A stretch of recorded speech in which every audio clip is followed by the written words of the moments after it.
So each year it's a little something different. This year, however, we are ready to end karma with ourselves. Now, what's karma with yourself? Oh, I always abandon myself. I fall into addictions. I tend to fall in love with the one that's wrong for me.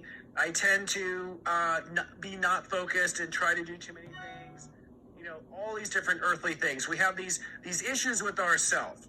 And these issues with yourself really are the root intentions to your issues with the world.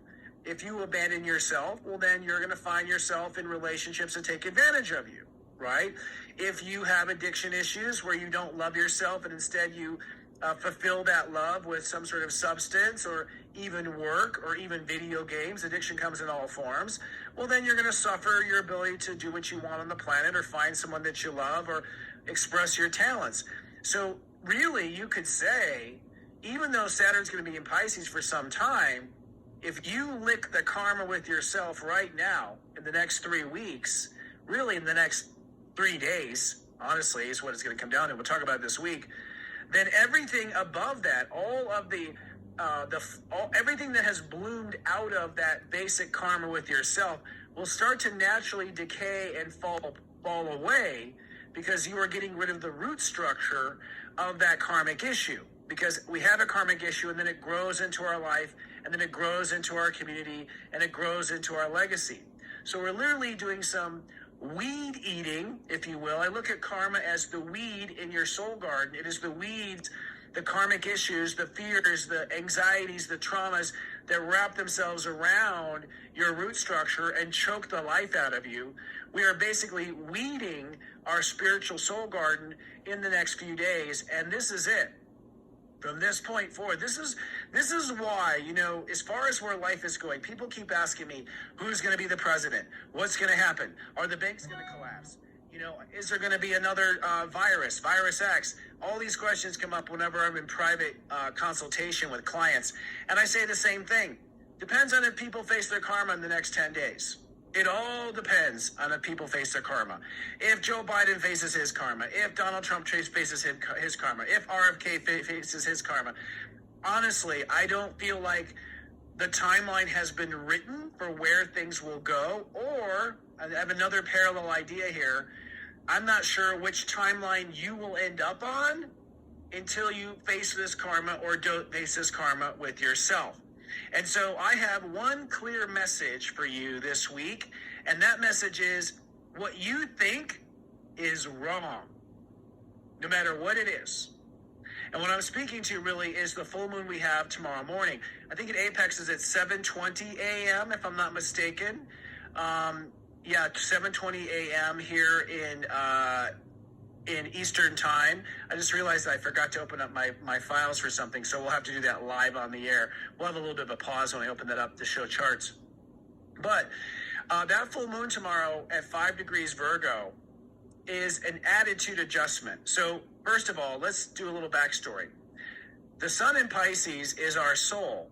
The earth is currently in Virgo. Okay, so the earth, the back of the earth, you know, whenever the sun is up, you're facing Pisces, and whenever the sun goes down, you face Virgo. Okay, and that's how the earth is in this transit. Sun up, Pisces, sun down, Virgo. So we basically face these constellations. Whatever you face at night, which is the Virgo constellation, is what you are manifesting. So we manifest at night, just like our body heals at night while we sleep. So while we are creating this new spiritual story, we are overnight, like little elves making shoes, we are manifesting our reality. So your reality is Virgo. Virgo is the I become state of awareness. I should do this hand. Virgo is the I become state of awareness. Whatever you spiritually timeline you take, you manifest in Virgo reality. Well, the weird part about this time of the year is Virgo reality keeps repeating itself until it's interrupted by something. All right. And Pisces is now starting to broadcast a new message of, hey, I'm done with this addiction. I'm done with this self-hatred, self-loathing. I'm done with these low self-esteem issues. I'm done with this karma with myself. But Virgo is still playing the tune it's been playing since the last time you updated your reality. And by the way, the last time you updated your reality fully was actually in Virgo. So when the sun is in Virgo, that's when we do a full update of our reality. So your current mindset about yourself, the way you talk to yourself, the way you think about yourself, the words you use with yourself, the tone you take with yourself, your mental attitude is still programmed to the old spiritual timeline. And that means everything you think is wrong. And the thing about a mind is it's very repetitive. It is the most repetitive next to the moon. The moon zips around the earth every 28 days. Mercury around the sun every 88 days. Okay? So these are the most repetitive parts of our consciousness. We think it again, we think it again, we think it again, we feel it again, we feel it again, we feel it again. And what happens is if you don't concentrate on what you're thinking or don't concentrate on what you're feeling, then you'll just fall into the same thing you did last time the moon was in this sign or the last time Mercury's in this sign. So we tend to have very habitual thoughts and feelings. This is one of the biggest reasons why we can't change as humans, is because we're on this merry-go-round of thoughts and feelings. And until you go, get me off this ride, you don't actually change the way you think and feel. Meanwhile, your thoughts and feelings are constantly affirming what life is by repeating it over and over with a command, a command, a command. I feel this way, then life is this way. I think this way, then life is this way. I feel this way, then it's this way. So my point is that we're on this roller coaster of thinking, Mercury, okay? And we're on this roller coaster of feeling. And this full moon tomorrow is at 5 degrees Virgo, which means it's going to be the way you think, step 5, and feel the moon in reality. So what we are bucking in the next 24 hours is something is going to buck your mental system, buck the system. Something is going to rub up against the system. That might be tonight, maybe in this broadcast today, maybe in today's discussion, you will have something in your mind. But it's probably much more personal because step 5 is the way you think about yourself. And so I just want to put out there this idea that if you really are going to ascend to the next spiritual timeline, if you're going to take yourself to the next spiritual adventure on your bucket list, then everything you are thinking is wrong. Almost everything. That's not an exaggeration, because logic has a logic tree. So some basic thoughts about yourself. This thought that I am weak, or a thought that I am worthless, or a thought that I am not lovable, I am not wanted, I am not special. These are thoughts that have fallen into your subconscious.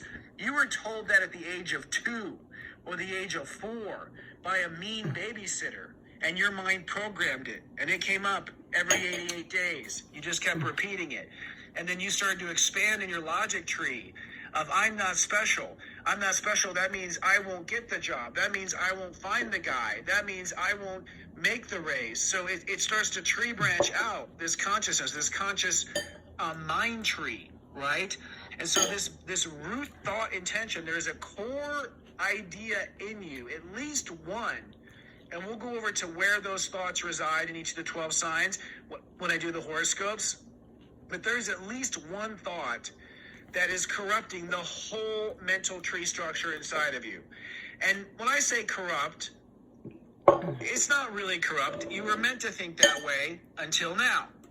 So if you want to accelerate your personal growth, and if you want to ascend faster than anyone else, says the Net 9, making it a competition. Let me just use that ego in order to make spiritual growth happen. That's the whole point. Let's chain the ego to spiritual growth. That's my solution to the ego problem. Then from this point forward, it's sort of like the Force and Luke Skywalker. You must search your feelings. Your feelings are more correct, probably for the next year at least, than your thoughts. Because the thing about a feeling is not, the state of awareness of emotion and a feeling is not exclusive. It's very hard to just feel anger. As soon as you feel the anger, it goes to the resentment, it goes to the rage, it goes to the childhood. Emotion is all interwoven and overlap and have dialectical relationships to each feeling. They overlap. You can't see where the beginning and the end happens in an emotional context. So when you feel your way through it, if you haven't identified a feeling specifically, your feelings will feel around that blind corner. Your feelings will feel over the obstacle. Your feelings will feel what's underneath the situation, because the sense of feeling is universal. It is not exclusive. It is not specific. It's not nano. It is not what a thought is. A thought is like picking up something with a tooth, with chopsticks. That's what a thought is. We just pick up one thought and we pick up another thought and we compare the two thoughts. It's sort of very surgical. Feelings are the entire room, the entire dimension.